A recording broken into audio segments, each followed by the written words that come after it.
नमस्कार, मैं डॉक्टर रमाकांत शर्मा, योग, आहार चिकित्सा एवं प्राकृतिक चिकित्सा विशेषज्ञ, नवनीत प्राकृतिक योग चिकित्सा धाम, बस्ती, जयपुर, राजस्थान से उपस्थित हूँ एक विषय लेकर। BP, blood pressure.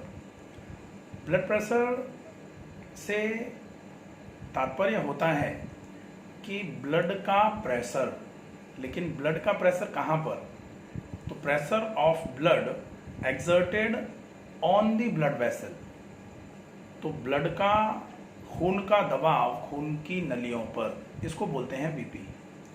यदि खून का दबाव खून की नलियों पर जब हार्ट में संकुचन हो रहा हो, ऐसे समय में 120, जिसको 116 से लेके 124, 128 तक नॉर्मल माना जाता है, 110 से लेके 130 तक भी आजकल नॉर्मल मानते हैं। और जिस समय हार्ट में शिथिलन चल रहा हो, हार्ट में जब फैलाव हो रहा हो, उस समय जो बीपी होना चाहिए वो लगभग 70 से लेकर के 86 तक नॉर्मल माना जाता है। तो वो होता है डायस्टोलिक ब्लड प्रेशर, जो सामान्य तौर पर 120 और 80 कहा जाता है। 120 और 80 आइडियल बीपी है। तो 120 और 80 की जगह यदि 110 से लेकर के 130 तक ऊपर का, जिसको सिस्टोलिक बीपी कहते हैं, और 70 से लेके 86 तक नीचे का, जिसको डायस्टोलिक ब्लड प्रेशर कहते हैं, यदि मानक ये हैं, इतने हैं, तो इसको सामान्य रक्तचाप ही बोला जाना चाहिए, नॉर्मल ब्लड प्रेशर ही बोला जाना चाहिए, बोला जाता है। इतना है तो कोई दिक्कत नहीं है। लेकिन यदि 130 से ज़्यादा हुआ सिस्टोलिक, तो फिर वो आपके लिए सिस्टोलिक हाइपरटेंशन माना जाएगा। और 86 से ज़्यादा हुआ डायस्टोलिक ब्लड प्रेशर, तो फिर वो डायस्टोलिक हाइपरटेंशन माना जाएगा। इसमें हमें ये ध्यान रखना पड़ेगा कि सिस्टोलिक अगर मान लीजिए थोड़ा बहुत बढ़ भी जाता है किसी कारण की वजह से, तो सिस्टोलिक बढ़ने के रीजंस बहुत सारे हो सकते हैं, फिजियोलॉजिकल वेरिएशन भी हो सकते हैं। जैसे हम दौड़ लें, हम डर जाएं, हमें गुस्सा आ जाए, हम बहुत ज़्यादा किसी पर क्रोध आने की वजह से चिल्ला दें, तो उसके चक्कर में भी हमारा सिस्टोलिक ब्लड प्रेशर बढ़ जाता है। लेकिन यदि सिस्टोलिक और डायस्टोलिक दोनों बढ़े हुए हैं, डायस्टोलिक ब्लड प्रेशर यदि बढ़ता है, इसका मतलब वो केवल खून की नलियों पर दबाव नहीं बढ़ रहा है, वो निश्चित तौर पर हार्ट पर भी प्रेशर आपके ज़्यादा बढ़ रहा है। क्योंकि जिस समय हार्ट में फैलाव हो रहा है, उस समय यदि खून की नलियों पर दबाव बढ़ा हुआ है, इसका मतलब आगे पीछे चल के अपने को हार्ट का भी ध्यान रखने की आवश्यकता होगी। इसलिए हमें ये विशेष ध्यान रखना चाहिए कि यदि बीपी आपका 130 और 86 तक आ रहा है, तो उसको हम हाइपरटेंशन में काउंट ना करें। जैसे किसी का बीपी 130 और 84 आ जाता है, लोगों को लगता है ज़्यादा हो गया। 110 और 70 हो जाता है तो लोगों को लगता है हमारा तो बहुत कम हो गया।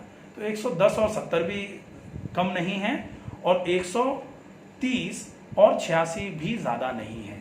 इसका विशेष ध्यान रखा जाए, इतना हमें ध्यान रखना चाहिए। अब बारी आती है, हम हाइपरटेंशन की बात कर रहे हैं, तो हम तो 130 और 86 से ज़्यादा की ही बात करेंगे आज। जो हाइपोटेंशन है, जिसमें बीपी कम होता है, वो कभी और दूसरे दिन देखेंगे। अब बारी आती है कि हाइपरटेंशन के रीजंस क्या क्या होते हैं। हम जब चिकित्सा करना चालू करते हैं, तो अगर कोई कह दे हमारा बीपी बढ़ा हुआ है, हम तुरंत ही बोल देते हैं उसको, माथे पे गीला कपड़ा रख लो, पैरों में गुनगुने पानी में पैर डाल लो, सही हो जाएगा, खाने में लौकी का जूस ले लो, सही हो जाएगा। लेकिन बीपी बढ़ने के कारण बहुत सारे होते हैं, और जो कारण होगा, उस कारण को जब तक हम नहीं पहचानेंगे, उस कारण का इलाज जब तक नहीं करेंगे, तब तक बीपी में पूरे तरीके से आराम नहीं हो पाएगा। इसलिए कारणों का जानना बहुत ज़रूरी है। तो कारण मूल रूप से जो होते हैं, एक होता है जो सबसे सामान्य कारण है, ज़्यादा नमक का उपयोग। दूसरा होता है, नमक की कैटेगरी में ही अपन रख लेते हैं, ज़्यादा नमक या फिर ज़्यादा मसालों का उपयोग, ज़्यादा चिकनाई और ज़्यादा तीखे खाने का उपयोग, साथ में ज़्यादा गरिष्ठ भोजन का उपयोग। जो लोग ये चीज़ें उपयोग में लेते हैं, उनके बीपी को बढ़ने का रीज़न ये होता है। ये चीज़ें अगर जैसे जैसे वो बंद कर देंगे, तो फिर बीपी सामान्य तौर पर कम होना चालू हो जाता है। तो एक रीज़न तो ये है, लेकिन ज़रूरी नहीं है कि यही सारे बीपी के रीजंस हैं। ये एक रीज़न है।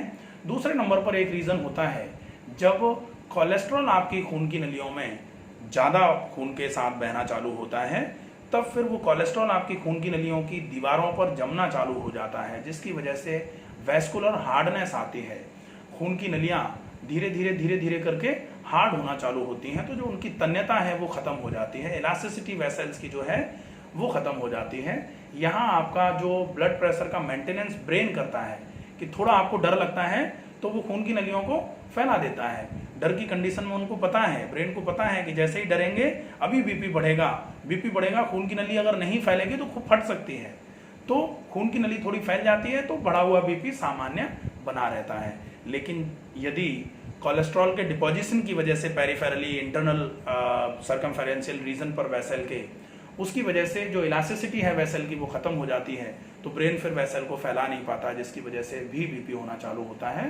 तो एक बीपी होता है कोलेस्ट्रॉल के ज़्यादा मात्रा में खून में या फिर खून की नलियों में जमाव की वजह से बीपी, जिसको बोलते हैं डिसलिपिडेमिक हाइपरटेंशन।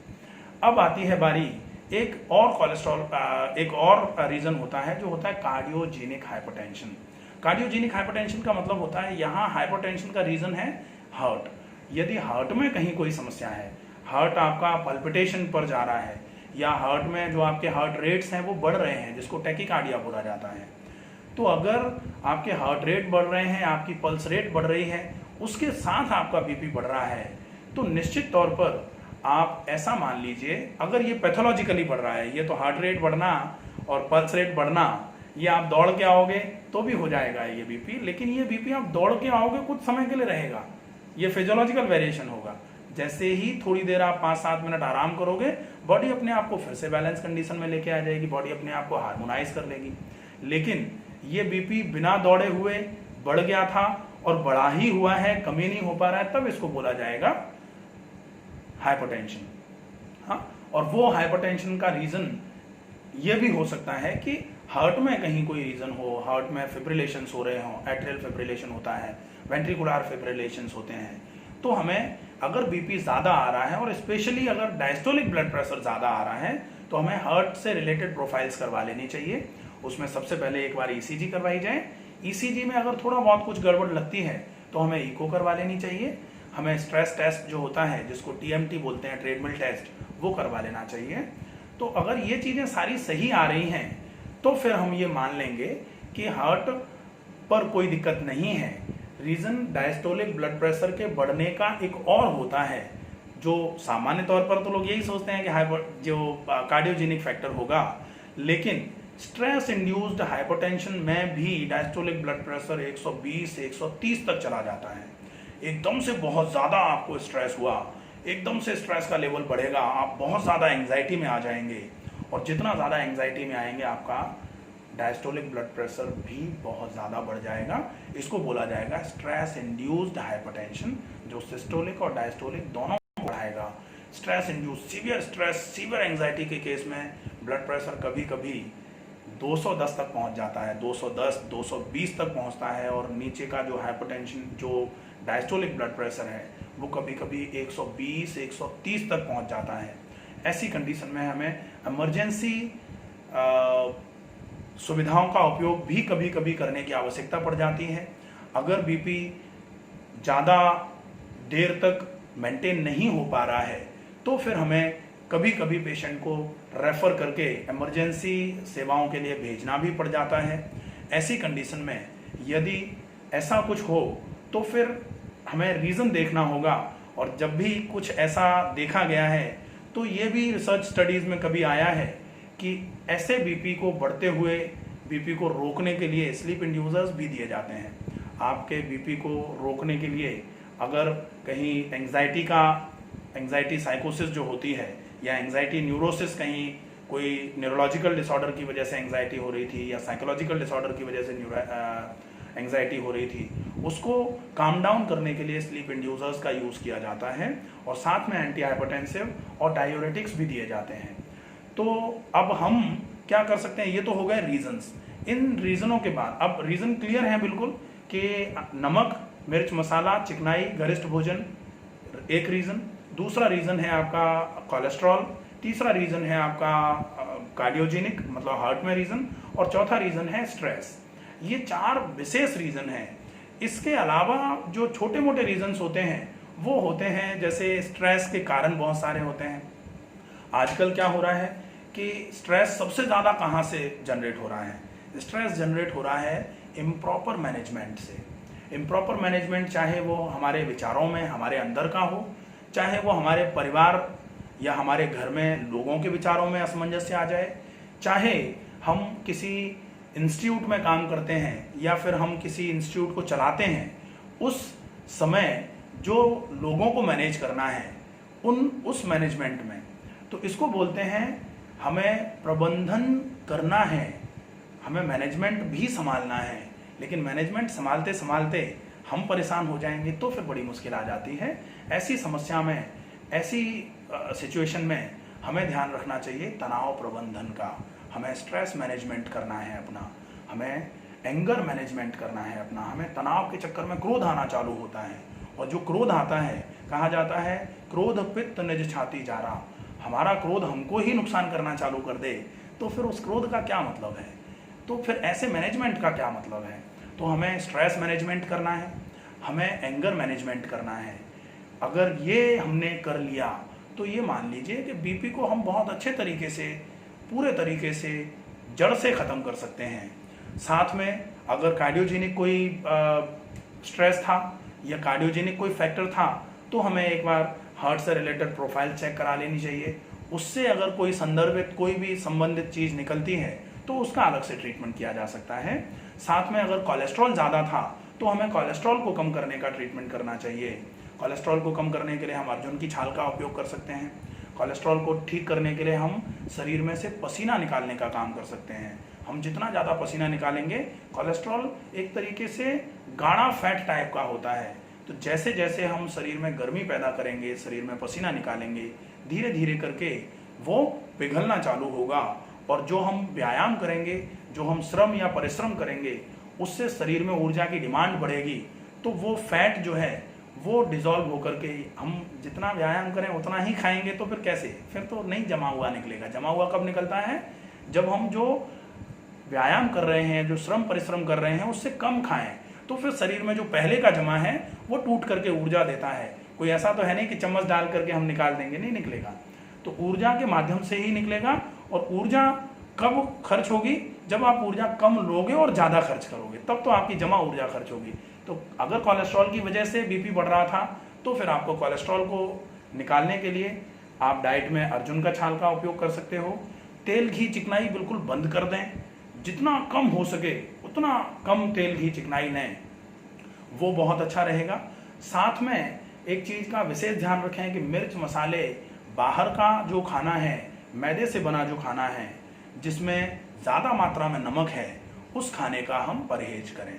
तो ये तो हो जाता है सामान्य चिकित्सा प्रक्रम। अब आते हैं हम स्पेसिफिकली। अब स्पेसिफिकली हम देखते हैं तो हमें इसमें एम क्या रखना है? एम ऑफ ट्रीटमेंट हम ऐसे वाले कंडीशन में, हाइपरटेंशन में एम ऑफ ट्रीटमेंट रहता है कैसे भी करके हम अपने हार्ट, वेसल और ब्रेन को बचाएं। क्योंकि अगर हाइपरटेंशन बहुत ज़्यादा होगा तो फिर या तो वेसल कहीं रप्चर होगी जिसकी वजह से वो फूटेगी, तो ब्लीडिंग, इंटरनल ब्लीडिंग होना चालू हो जाएगी, वो एक दिक्कत हो जाती है। दूसरे नंबर पर हार्ट पर अगर स्ट्रेस पड़ेगा तो फिर हार्ट फेल हो जाएगा, हार्ट अटैक आ सकता है। तीसरे नंबर पर ब्रेन पर जो खून की नलियां हैं उन पर अगर स्ट्रेस ज़्यादा हुआ, उन पर अगर खून की नलियों पर खून का दबाव ज़्यादा हुआ, और यहाँ पर खून की नली अगर एक बिल्कुल पतली सी नलियाँ होती हैं, उन पर तनाव ज़्यादा आया, उन पर स्ट्रेस ज़्यादा हुआ तो वो फूट जाएंगी, और उनके फूटने की वजह से आपको इन्फार्क्ट्स हो सकते हैं, जिसको सेरेब्रल स्ट्रोक बोला जा सकता है। वो स्ट्रोक अगर हुआ तो फिर आपको बहुत, ब्रेन स्ट्रोक बोलते हैं जिसको, हेमोरेजिक स्ट्रोक बोलते हैं, बहुत सारे नामों से जाना जाता है। तो उसको हमें बचाना है। एम ऑफ ट्रीटमेंट हमें ये रखना है कैसे भी करके। तो हम सबसे पहले ये जाने कि एम ऑफ ट्रीटमेंट अगर हमने ये रखा है तो उस एम को कैसे अचीव करेंगे। तो अचीव करने के लिए हमें लाइन ऑफ ट्रीटमेंट बनाना पड़ेगा। सबसे पहले हम क्लीनिंग कराएंगे, दूसरे नंबर पर क्लीनिंग के बाद फिर हम करेंगे शरीर का प्रॉपर तरीके से सूदनिंग इफेक्ट, और तीसरे नंबर पर हम करेंगे जो हमारा स्पेसिफिक मैनेजमेंट है। वो क्लीनिंग के लिए हम पानी पी के उल्टी करते हैं, अपर जीआई साफ करने के लिए। हम हाइपरटेंशन के केस में पानी पी के उल्टी नहीं कर सकते, ये हमें परहेज में रखना है। ये कॉन्ट्राइंडिकेशन होती है, हाइपरटेंशन में कुंजल नहीं किया जा सकता। फिर हम क्या कर सकते हैं, अब हमें आंतों की सफाई तो करवानी है, अब आंतों की सफाई करवानी है, अपर जीआई की भी सफाई करवानी है, तो यहाँ बहुत अच्छा तरीका ये होगा कि आप कैसे भी करके कुछ लैक्सेटिव या कुछ पर्गेटिव ओरल रूट से ले लीजिए। आप त्रिफला का पाउडर ले सकते हैं, आप हरड़ का पाउडर ले सकते हैं, आप गर्म पानी के साथ इसबगोल ले सकते हैं। यहाँ आपकी आंतों की सफाई होगी। साथ में ज़्यादा मात्रा में पानी पी सकते हैं। अगर आपको बहुत ज़्यादा ऐसा लग रहा है कि पेट एक बार में साफ नहीं हो रहा, आंतों में भी भारीपन आ रहा है, आपकी सांस भी भर रही है पेट के भारीपन की वजह से, तो फिर आप शंख प्रक्षालन का उपयोग कर सकते हो। लेकिन हाइपोटेंशन यदि आपका ज़्यादा है, बीपी, ऐसी कंडीशन में शंख प्रक्षालन हमेशा सुपरविजन में कराया जाएगा और नमक के पानी से शंख प्रक्षालन हाइपोटेंशन के केस में नहीं किया जाएगा, इसका ध्यान रखना पड़ेगा। अब आती है बारी, हम नाक की नेजल क्लींजिंग जरूर कराएं, नैती जरूर कराएं, और नैती के लिए हम जल की नैती का उपयोग कर सकते हैं। हम पानी हल्का गुनगुना 40 डिग्री सेंटीग्रेड से कम गुनगुना पानी हमने लिया और उसमें थोड़ा नमक डाल करके एक नाक से पानी डाल के दूसरी नाक से निकाला, इस नाक से डाल करके इस नाक से निकाल दिया, नेजल क्लीनिंग हो जाएगी। उसके बाद नस से कर लें हम सटबिंदु तेल, अणु तेल, या फिर बादाम रोगन तेल, या फिर गाय का घी सबसे बढ़िया माना जाता है नस्से के लिए। तो हम ये नस से जरूर कर लें। नस से करेंगे तो नाक खुली हुई रहेगी, आराम से सांस अंदर जाएगी और सांस शरीर की जो कार्बन डाइऑक्साइड लेकर के बाहर आती है वो आराम से बाहर आ जाएगी। हार्ट पर दबाव कम पड़ेगा। जिन लोगों की नाक बंद रहती है, जो लोग मुंह से सांस भरते हैं, जिन लोगों को खर्राटे ज्यादा आते हैं, उनके हार्ट पर तो वैसे ही दबाव बढ़ जाता है। कार्डियोजेनिक हाइपरटेंशन होने के बहुत ज्यादा चांसेस होते हैं उनको। इसलिए नस से जरूर करें, नैती करने के बाद बहुत अच्छा फायदा होगा। और रात को सोने से पहले भी नस से जरूर कर लें। 1-2 ड्रॉप आपको ऑयल डालना है, डाल लीजिए, उसमें कोई बहुत दिक्कत नहीं आती है। ठीक है। इसके बाद आती है प्राकृतिक चिकित्सा। तो प्राकृतिक चिकित्सा, यदि बीपी बहुत ज्यादा है तो बहुत अच्छा ट्रीटमेंट होता है। आप पेट पर और माथे पर ठंडी मिट्टी की पट्टी जो है, पानी में मिट्टी को 8 घंटे भिगोकर पेट और माथे पर मिट्टी की पट्टी रख लें, वो आपके लिए बहुत ज़्यादा उपयोगी रहेगी। इसके बाद आप आँखों पर, अगर आपने आँखों का ऑपरेशन नहीं कराया हुआ है तो मिट्टी की पट्टी आँखों पर भी रख सकते हैं, बहुत फायदा होगा इसका। आप अगर तनाव बहुत ज़्यादा रहता है तो माथे पर, आँखों पर मिट्टी की पट्टी रखते ही बहुत अच्छा आराम मिलेगा। आपको ठंडक का अनुभव होगा। आपको जो क्रोध, गुस्से की वजह से, गर्मी की वजह से आ रहा था, उसमें आपको बहुत अच्छा आराम मिल जाएगा। तो ये प्राकृतिक चिकित्सा। इसके साथ में आप ठंडा फुल टब ले सकते हैं। ठंडा फुल टब आपके लिए बहुत अच्छा रहेगा। ठंडा कटी स्नान ले सकते हैं। आप यदि चाहें तो एक ट्रीटमेंट होता है भ्रकुटी स्नान, जिसको आयुर्वेद में सिरोधारा बोलते हैं। माथे पर पानी डालना, आप जग से धार बना के पानी डाल सकते हैं, या फिर सिरोधारा का पॉट आता है, आप वो लेकर के 5 से 7 मिनट आंखें बंद करके इस सिरोधारा का अभ्यास कर सकते हैं। ये आपके तनाव प्रबंधन में, या फिर जो आपका क्रोध प्रबंधन है, जो एंगर मैनेजमेंट और स्ट्रेस मैनेजमेंट है, इसमें बहुत अच्छे तरीके से काम में आएगा। तो ये हो जाता है। इसके अलावा हम शरीर को ठंडक पहुंचाने के लिए पूरे शरीर पर मिट्टी का लेप कर सकते हैं, बहुत अच्छा काम करता है।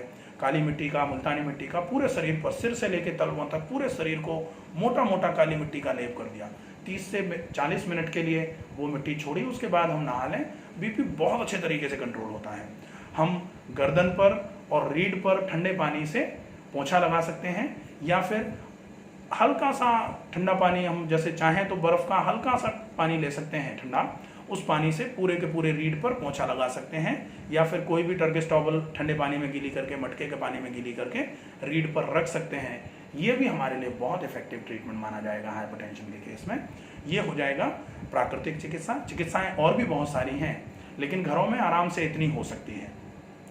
इसके बाद जब बीपी बहुत ज़्यादा हो रहा हो, ऐसी कंडीशन में एक चिकित्सा होती है जिसमें गर्म पानी में पैर डालते हैं। तो गर्म पानी में पैर डालना बहुत फायदा करता है, लेकिन हम डायरेक्ट गर्म पानी में पैर ना डाल दें।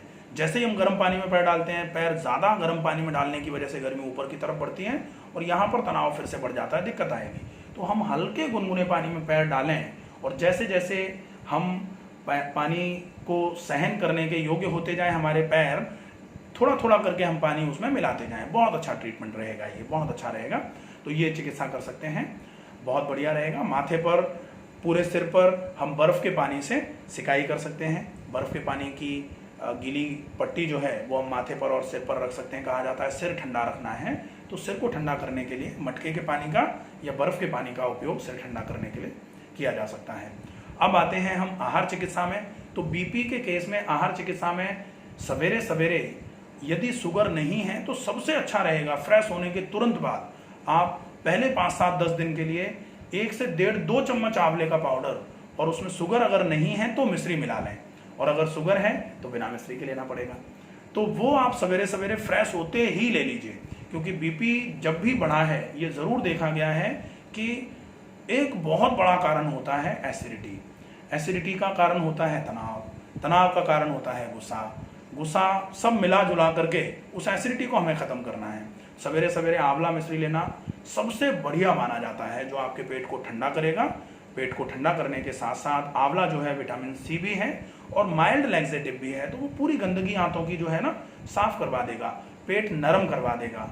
पेट जैसे ही नरम होगा सिर को ठंडा करवा देगा, सिर ठंडा होगा पैर स्वतः ही अपने आप गर्म होना चालू हो जाएंगे, आप स्वास्थ्य की कंडीशन में आ जाएंगे। सिर ठंडा, पेट नरम, पैर गर्म, बहुत बढ़िया। सवेरे आंवला मिश्री। फिर नाश्ते में आप ग्रीन सैलेड ले लीजिए, एक प्लेट भर के ग्रीन सैलेड जितनी मात्रा में आप खा सकते हैं, लेकिन ये जरूर ध्यान रखें कि सैलेड का एक एक टुकड़ा आप जब मुंह में डालें तो बिल्कुल रस बना दें, जैसे मिक्सी में रस बनाया जाता है वैसे दांतों को मिक्सी समझ के पीस दीजिए खाने को, बहुत अच्छा फायदा होगा, बहुत बढ़िया रहेगा। ये हो जाए, इसके साथ में फिर आप भोजन, जैसे आपने 9 बजे आप सवेरे 7 बजे आपने आंवला मिश्री ले लिया था, 6:30 बजे 6 बजे ले लिया था फ्रेश होने के तुरंत बाद, फिर 9 बजे आपने सलाद खा लिया, चबा चबा के बहुत अच्छी मात्रा में। एक दिन सलाद खा लीजिए, दूसरे दिन फल खा लीजिए, तीसरे दिन अंकुरित मूंग, अंकुरित मूंगफली, अंकुरित चने खा सकते हैं यदि पाचन अच्छा है तो, नहीं तो अंकुरित मूंग खा सकते हैं। और अगर नहीं पच रहा है अंकुरित तो फिर अंकुरित को थोड़ा सा स्टीम्ड कर सकते हैं, या फिर उसको बॉईल करके उस पानी का उपयोग भी लेकिन करना पड़ेगा। अगर बॉईल करके पानी को फेंक देंगे तो बहुत सारी चीजें पानी में आ जाती हैं। पानी का उपयोग आटा गूंदने में कर सकते हो, आप किसी जूस में डाल सकते हो, आप सब्जी में डाल दो पानी को, तो वो आपके उपयोग में आ जाएगा। ये हुआ। इसके बाद फिर आप जो भोजन 12 बजे करते हैं उसके पहले आधे घंटे पहले आप फल खा लीजिए। फलों में जो भी आपको फल खाने हैं, 2 प्रकार के फल आप भोजन के आधे घंटे पहले खा लीजिए। उसके बाद फिर आप भोजन करने बैठिए। भोजन में बहुत मोटे आटे की रोटी, सब्जियां, हरी पत्तेदार सब्जियां या हरी सब्जियां ज़्यादा मात्रा में, और दोपहर के भोजन के साथ यदि आपको सर्दी जुकाम सांस की कोई समस्या नहीं है तो थोड़ी सी छाछ ले सकते हैं। छाछ अगर खट्टी होगी तो फिर दर्द अगर है तो भी नहीं ले सकते। तो ये दोपहर का भोजन हो जाएगा। यदि आपको बहुत अपच रहती है, बहुत पेट भारी रहता है, बहुत अजीर्ण रहती है, तो भोजन के बाद थोड़ा सा हल्का सा, वैसे तो भोजन के बाद पानी जहर के समान होता है, भोजनांते विषमवारी, लेकिन भोजन के तुरंत बाद आप आधा कप, 1/4 कप के आसपास हल्का सा गुनगुना पानी, उसमें थोड़ा सा 2-3 बूंद नींबू के रस की और एक चुटकी हल्का सा सेंधा नमक, उसमें 1 चुटकी डाल करके मिला करके पी लिया।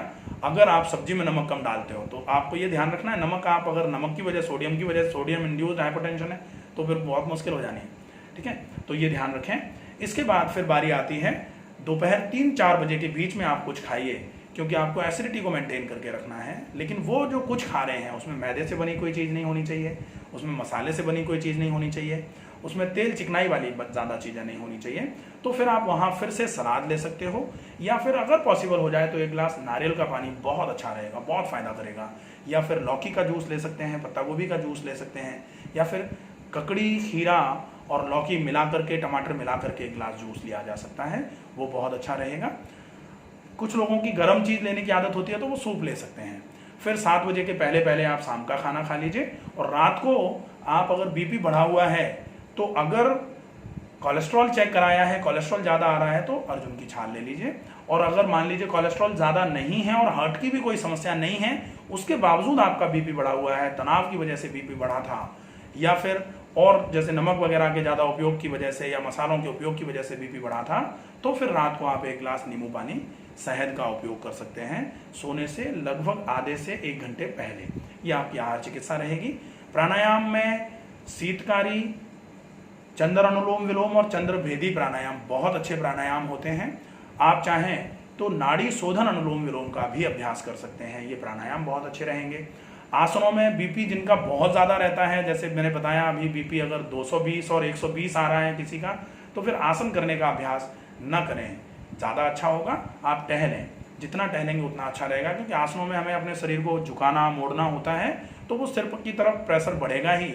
आसनों में सबसे अच्छा आसन अगर आप करना चाहें तो शवासन कर सकते हो, श्वास पर पूरा ध्यान रखते हुए, बहुत अच्छा रहेगा ये। इसके अलावा यदि आप संभव हो जाए तो प्रेक्षा ध्यान बोलते हैं। तो आप ब्लू कलर का मेडिटेशन, आंखें बंद करके हरा कलर या जो नीला कलर है, आंखों के सामने हरा और नीला कलर लेके आएं और उस पर पूरे तरीके से अपने आप को कंसंट्रेट करें, अपने मन को पूरे तरीके से आंखें बंद करके कंसंट्रेट करें। तो हरे और नीले कलर का जो प्रभाव है वो ठंडक का प्रभाव है। धीरे धीरे करके आपके शरीर में ठंडक आना चालू होगी। तो स्ट्रेस इंड्यूस्ड हाइपरटेंशन यदि है तो वो खत्म हो जाएगा। ऐसे केस में ये भी देखा गया है कि बीपी जब बढ़ता है तो नींद भी आना बंद हो जाती है। तो नींद के लिए रात को सोने से पहले एक तो नस्य कर लिया, माथे पर गीला कपड़ा रखा, साथ में फिर सीधे लेट करके शवासन के अभ्यास में शवासन का अभ्यास करना है। आंखें बंद करके गिनती गिननी है, श्वास के साथ श्वास पर पूरा मन लगा के रखना है और गिनती भी उल्टी गिननी है 100 से लेकर 1 तक। यदि आप गिनती पर, उल्टी गिनती पर, श्वास पर और पूरे शरीर में क्या अंदर परिवर्तन हो रहे हैं उस पर मन लेकर चले जाओगे, पूरे मन को केंद्रित कर दोगे, आप अपने तनाव के लेवल से धीरे धीरे करके छूटेंगे। जैसे जैसे तनाव का लेवल छूटेगा आपको तुरंत बहुत अच्छा आराम होगा। ये आपके लिए बहुत फ़ायदेमंद चीज़ें रहेंगी, इनका आप उपयोग करिए। यदि इसके अलावा आपको कहीं कोई समस्या रह जाती है, कोई आपकी इच्छा रहती है किसी बिंदु के संदर्भ में जानने की, तो आप मुझे कमेंट बॉक्स में अपने प्रश्न के साथ इनबॉक्स में मैसेज कर सकते हैं मुझे। तब तक स्वस्थ रहिए, सुरक्षित रहिए। धन्यवाद।